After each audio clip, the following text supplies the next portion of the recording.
5 वर्षात वाढले नाही इतके मतदार महाराष्ट्रात 5 महिन्यात वाढले। राहुल गांधींकडून लोकसभेत विधानसभा निवडणुकीचा मुद्दा उपस्थित। शिर्डीत एकाच इमारतीत 7,000 नवमतदार असल्याचा दावा।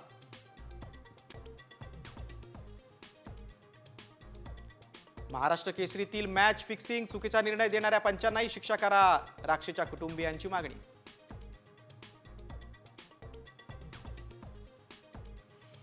सरपंच देशमुख प्रकरणातील फरार कृष्णा आंधळे यांना पुरावे नष्ट केल्यास प्रशासन जबाबदार, मुख्यमंत्र्यांनी दखल घ्यावी, धनंजय देशमुखांची विनंती।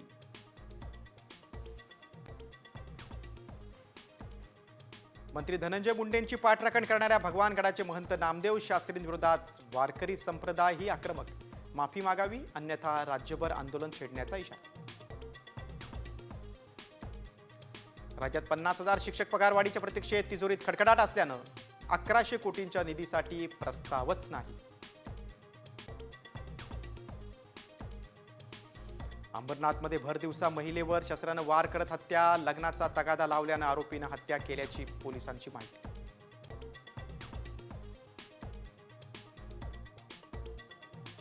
सीईटी परीक्षेच्या अर्ज नोंदणीसाठी पुन्हा मुदतवाढ जाहीर, विद्यार्थ्यांना 10 फेब्रुवारीपर्यंत करता येणार अर्ज।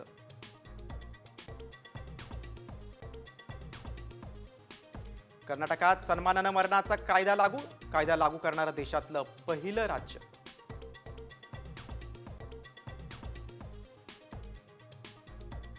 महाकुंभ मेळ्यात वसंत पंचमीनिमित्त तिसरं शाही स्नान, भाविकांची मोठी गर्दी। महाकुंभात आतापर्यंत 35 कोटीहून अधिक भाविकांचं स्नान। ममता कुलकर्णी पुन्हा वादाच्या भोवऱ्यात, महामंडलेश्वर परासाठी 10 कोटी रुपये दिल्याचा आरोप।